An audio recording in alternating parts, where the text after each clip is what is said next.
just so hard to export when the dollar is strong. Hi, everybody. Welcome back to the Comstock channel. I'm Marlin Bohling with you. It's a pleasure to have you join us on these daily podcasts here. And thanks to your support, we continue to be one of the fastest growing ag podcasts out there anywhere. So continue to like these videos, subscribe to them by clicking on the bell icon down below, and continue to share these videos with others. Well, today it's a very special treat and an honor to talk with Tanner Ehmke. He is the lead economist for grain and oilseeds at Cobank.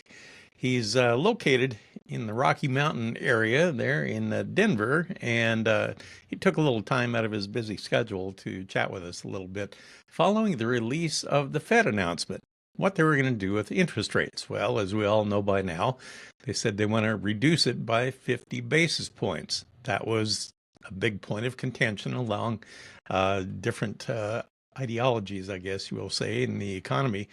A lot of folks were maybe fighting for a 25-point decline. Some said 50. Some were saying 75, Tanner.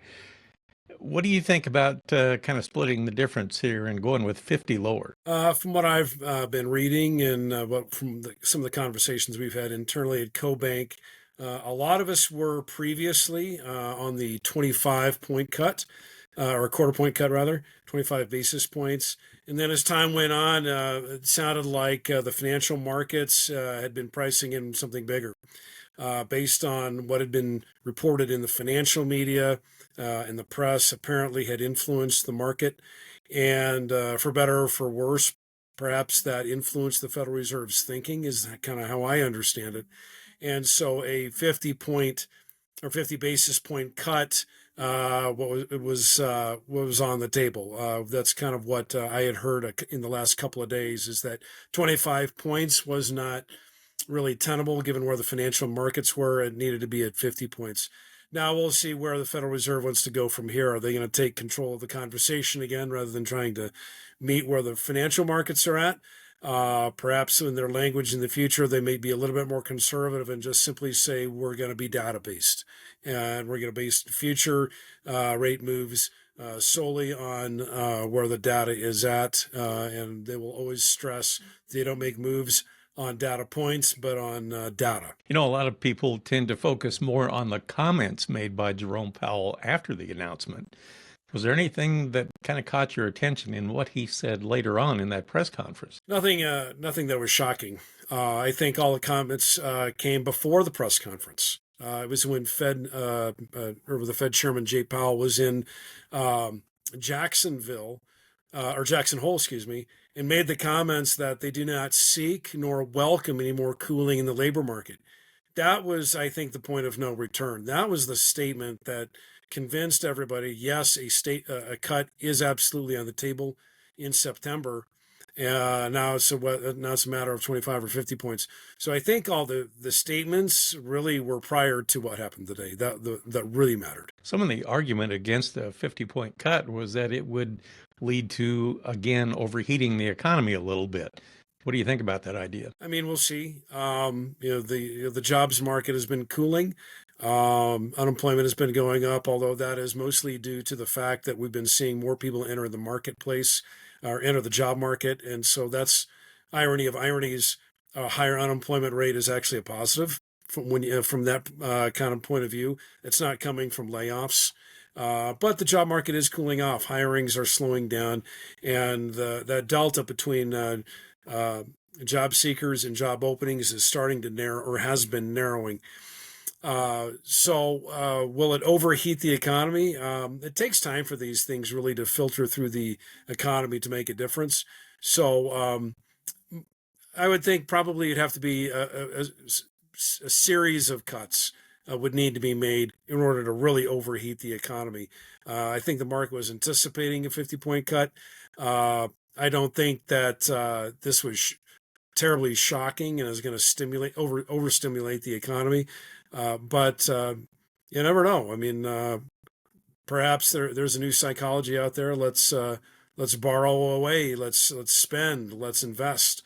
And that could change things. Well, you and I both know that there have been a lot of business closures A lot of chain stores have closed up operations in different parts of the country. There have been a lot of layoffs.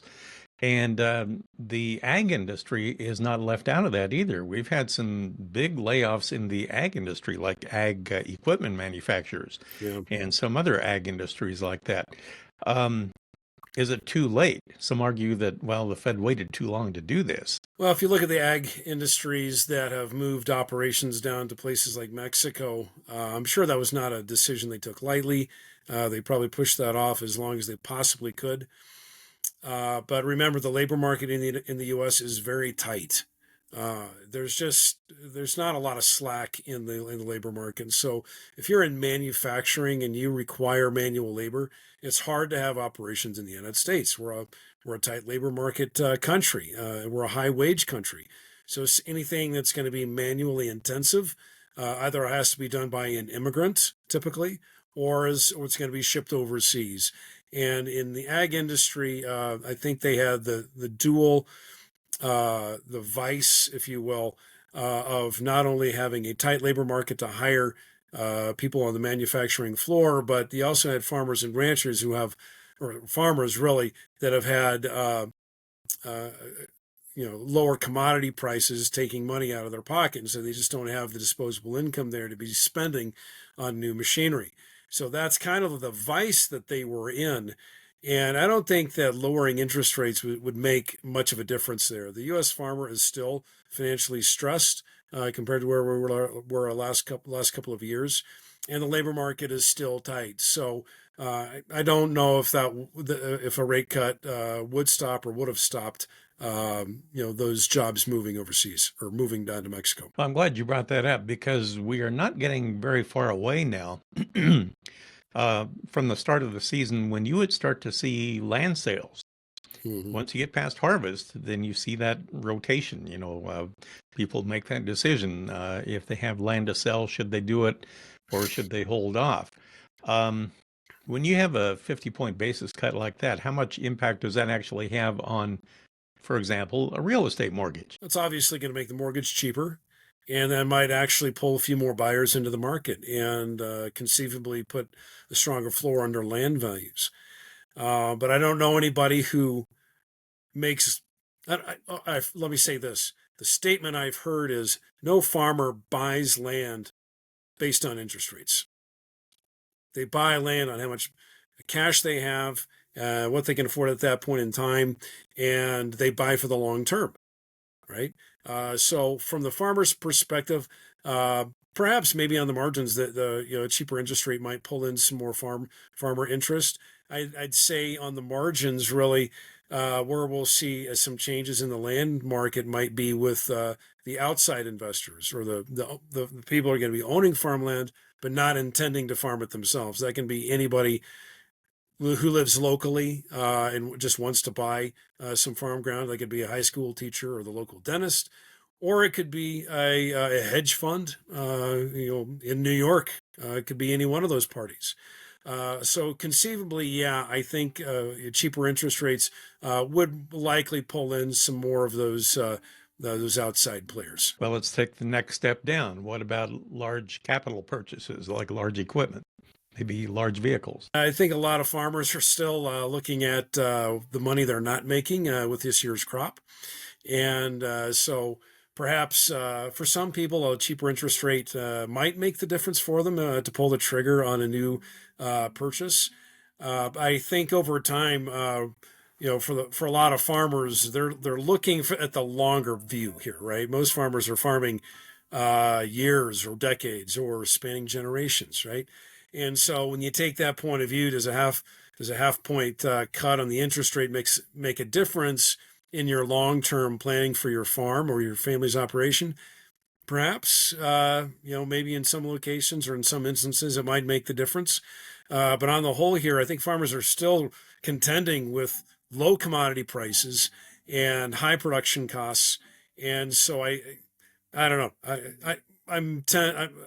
I tend to believe that the farmer's going to have to really play the long view here and keep their cash or be conservative with their cash. Well, let's do a little role playing here. Okay, I'm a farmer. I'm coming into your office. You are an ag lender. and I come in. How much difference? I need an operating note, let's say. Is it going to make any difference between the rate you would charge me a week ago versus the rate you're going to charge me next week on that same operating loan? Will it change? It'll be affected some, yeah. It's not so at the retail level, what the farmer is going to be charged on their interest rate doesn't come directly from the Federal Reserve. It will be influenced by the Federal Reserve. They have a say in what's obviously going on in the interest rate in the debt markets. The main thing that's going to be driving the ultimate cost there is what's going to be happening with the cost of like treasuries. That's gonna affect that yield curve. So excuse me. And I think I haven't checked the 10-year yield yet this today, but that's going to be affected by the Fed's decision, and so it will filter out through the financial markets, and ultimately there will be some savings there on interest expense for the farmer. Will it be 50 basis points?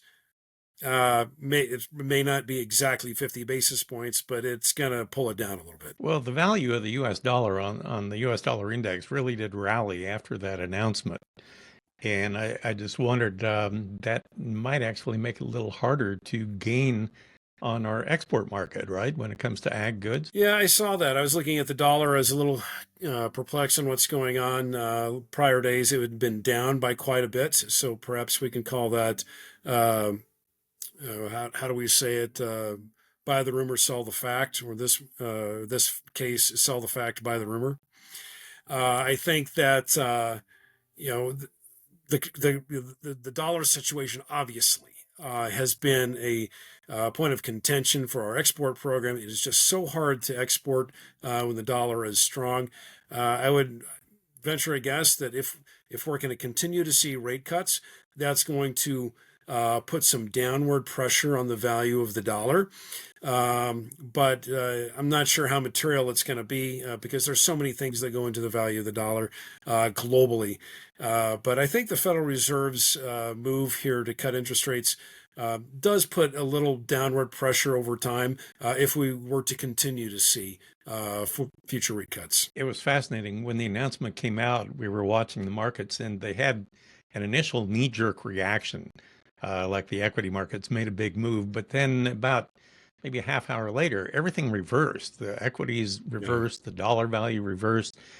And I don't know exactly what that means. It used to be the old saying, bad news was good news. And now they say good news is good news. And now nobody knows where we are. But, when you have fluctuations like that, I think there's just a large amount of indecision everywhere now. There's a lot of things that are going that go into interest rates across the yield curve, and so I'm not one of those people who can tell you one way or the other what's going to be happening with the dollar. I'm not a currency analyst myself, so I can't give you the inside baseball on where the dollar is going to be. All I know is that it has been a problem. There are some other currencies and foreign exchange rates that we're watching closely, specifically what's going on with the Brazilian real and the Mexican peso. The real because Brazil is our major export competitor, Mexico because they're our major export customer. And so we have to keep an eye on what's going on with those currencies. And so much of what happens with those currencies and the foreign exchange rate has nothing to do or has little to do with the value the dollar per se, but what's going on with those respective countries and how those countries are managing their fiscal situation, how those countries are managing their debt, how those countries are managing their economy. Those are things that are really outside of our control and affect the foreign exchange rates. So that's why I'm hesitant to say the dollar is going to be going one direction or another, because as it pertains to agriculture, it really comes down to a handful of countries outside of that dollar basket that really matter to global trade flows of grains and oilseeds. And so anyway, as it pertains to the dollar, I would say I'd like to focus that conversation a little bit more to what's going on with the Brazilian real, the Mexican peso, the Chinese yuan.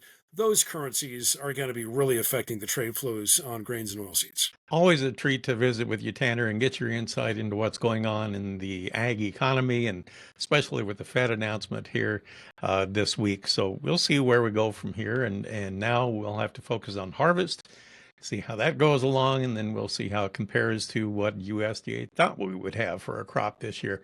Could be an interesting time. Tanner, thanks again. I hope to talk to you real soon. Tanner Ehmke, he is, of course, with Cobank in Denver, and hopefully we'll get a chance to compare notes here before the end of the year. That'll do it for this episode. Thanks again for joining us. For producer Brianne Hendrickson, I'm Marlin Bohling. We'll catch you next time right here on the Comstock Channel. Futures trading involves risk. The risk of loss in trading futures and or options is substantial, and each investor and or trader must consider whether this is a suitable investment. Past performance is not indicative of future results.